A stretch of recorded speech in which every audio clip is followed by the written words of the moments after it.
around their animals. So sometimes people are a little bit afraid to do that, especially in the beginning. And so I have a quick story about my friend Wanda.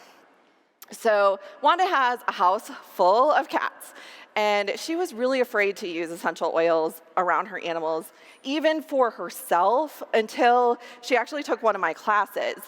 She wanted to learn from someone who had experience and knowledge on this particular subject. And she had this to say: I have 5 cats, all different, and each with their own unique things going on. I was so leery about using essential oils at all with my kitties until this class. Thank you for sharing of your knowledge like this. I feel 1,000 times more confident now in using the oils and in knowing which is better for them. This might sound like you or someone you know or someone on your team or someone you just enrolled.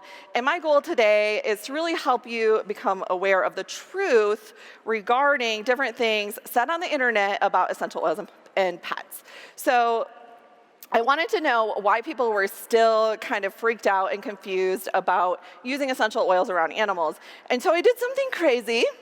I searched on Google to see what came up first when I Googled essential oils and pets or essential oils and animals. And I found some pretty interesting stuff. But instead of me just telling you what I found, I thought I'd make it a little bit more fun since it's the last day of convention. And what we're going to do is play a little game, okay?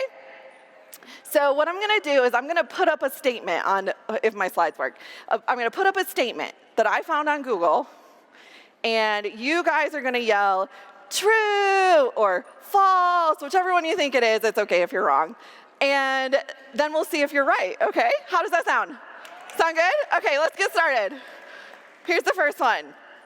Many essential oils such as eucalyptus oil, tea tree oil, cinnamon, citrus, peppermint, pine, wintergreen, and ylang-ylang are straight up toxic to pets. So true or false? Okay.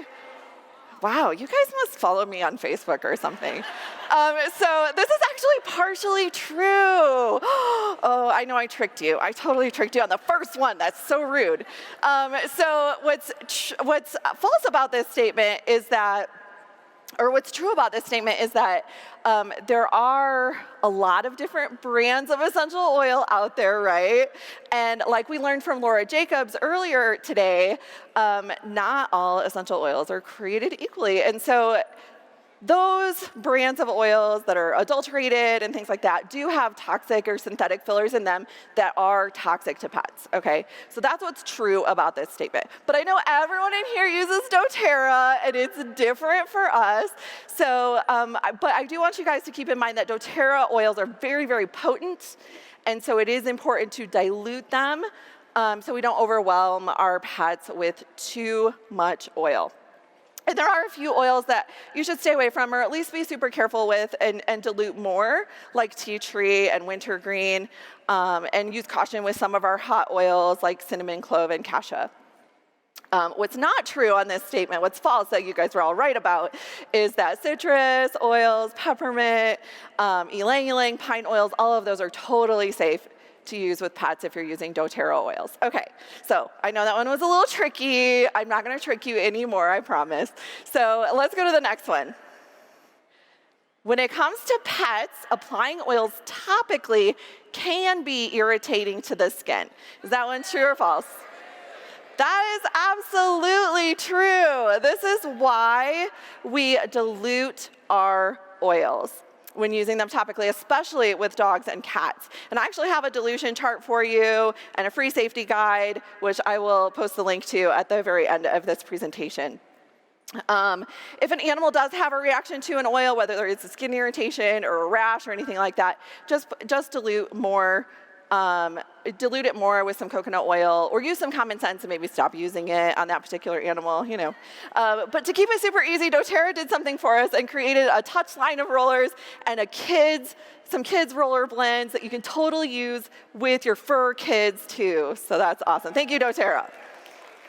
All right, let's go to the next one. If your pup can reach the essential oil you put on him and licks it off, it could result in gastrointestinal upset. True or false on this one?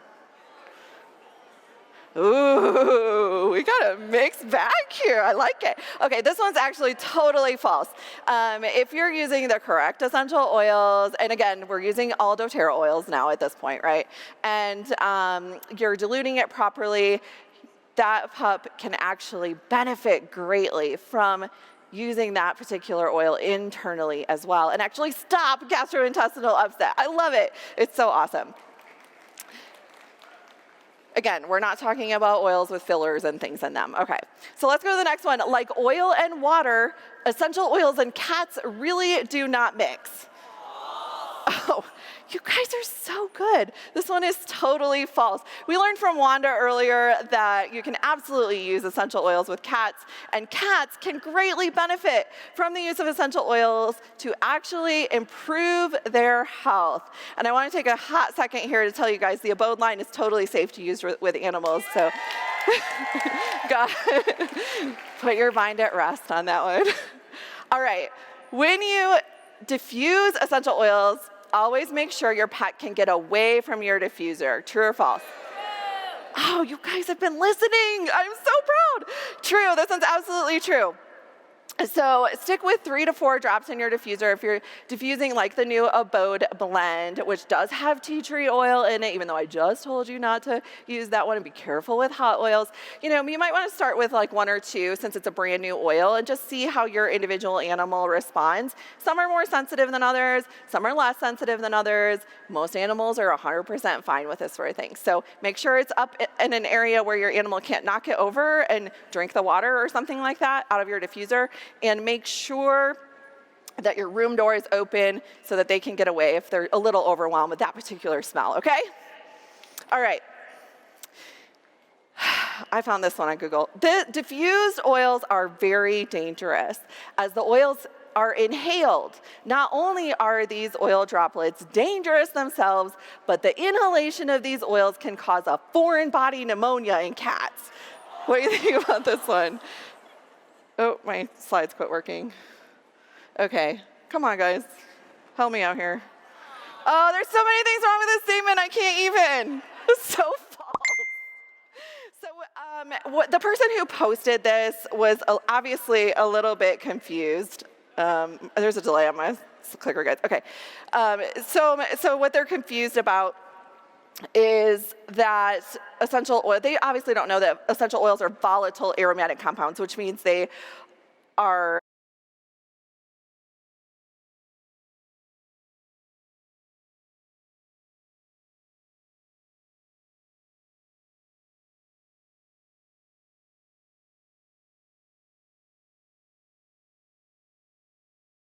room temperature, they're not heavy or greasy, they do not cause foreign body pneumonia at all, they're actually absorbed into the system very quickly once inhaled. What does cause foreign body pneumonia are very heavy oils like mineral oil, or if a cat aspirates some food, that absolutely can cause a foreign body pneumonia, which is very dangerous to cats. But seriously, if essential oils cause foreign body pneumonia, all of us would be walking around with foreign body pneumonia right now because there's diffusers going on right next to the stage. So, all right, so in conclusion, since my time is up, we're going to go ahead and move to the next slide, if my clicker works. And we have an awesome little acronym for you about safety, because everybody's always still asking me about safety. When you're going to use essential oils with animals, always start slowly with pets. So we're going to use self-selection, which is where you allow your animal to choose which essential oil they like. You introduce the oil to them, you let them smell it. If they reach towards the oil or lick it or take it from you and run into the other room, that means, yes, they like that particular oil. If they turn away from it or they run and hide under the bed, that's probably one that they're overwhelmed with, and you might want to maybe not diffuse that one at that particular time. So start with self-selection. You're going to always introduce an oil with the lid on and closed. Trust me, they can still smell it. You're going to observe your pet's responses, let them tell you if it's one they like or not, and you're going to watch your pet for the first 5 or 10 minutes of diffusing a new oil, like maybe some of the new convention oils when you get home. Less is sometimes more, always start out more diluted, and I'm going to help you out with that dilution chart. And your pet is a unique individual. Yours might be more sensitive or less sensitive than others. So thank you to Leticia, who came up with that acronym and sent it to me. And we do have a free safety guide for all of you. Just go to essentialoilvet.com, and on the banner, you can actually click on free safety guide and download that for you and your teams. I love you guys. Thank you so much. Bye.